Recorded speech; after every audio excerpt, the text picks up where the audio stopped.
একটা সময়ের কথা, ছোট্ট এক গ্রামে বাস করত এক ছাগল। নাম তার গোফচাঁদ। দেখতে যেমন মজার, তেমনি ছিল সৎ আর পরিশ্রমী। আর তার ছিল এক স্বপ্ন, নিজের একটা পানের দোকান খোলা।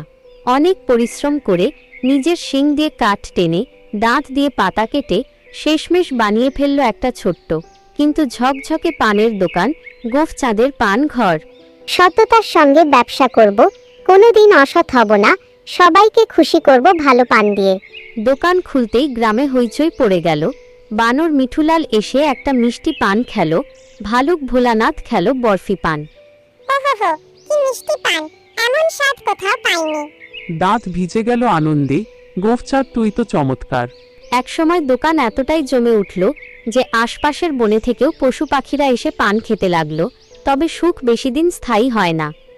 একদিন এসে হাজির হলো শেয়াল চালাক চাঁদ। সে ছিল হিংসুটে। গোফচাঁদের জনপ্রিয়তা সহ্য হচ্ছিল না তার। এই যে ছাগল, শুনেছি তুই নাকি পান বিক্রি করিস, কিন্তু তোর পান নাকি অস্বাস্থ্যকর, খেলে পেট ব্যথা হয়।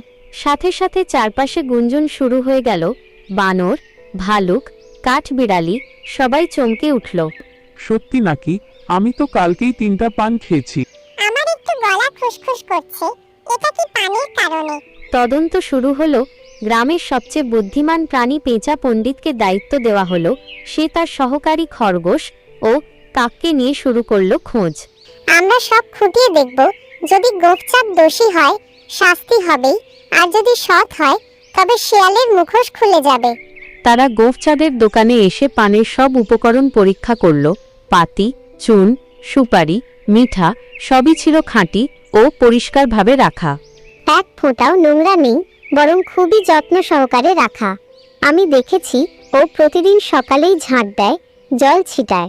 শেষমেশ পেঁচা পণ্ডিত সবাইকে ডেকে ঘোষণা দিল, গোফচাঁদ একদম নির্দোষ, তার পান যেমন খাঁটি তেমনি স্বাস্থ্যকর, শিয়াল মিথ্যা অপবাদ দিয়েছে। সাথে সাথে সবাই আনন্দে চেঁচিয়ে উঠল, গোফচাঁদ হলো আমাদের পানদাদা। শিয়াল নিজের দোকান চালাতে না পারলে তাই বলে মিথ্যা কথা বলবি? চালাকচাঁদ শেয়াল লজ্জায় কান লাল করে পালিয়ে গেল। আর গোফচাঁদ, তার দোকানে লাইন আরো লম্বা হলো। সৎ পথে থাকলে জয় হবেই ভাই, সত্যকে কখনো হারানো যায় না। ছাগল গোফচাঁদ তার সততা দিয়ে জয় ছিনিয়ে আনল আর প্রমাণ করল সততার পথ কঠিন, কিন্তু জয় সেখানেই।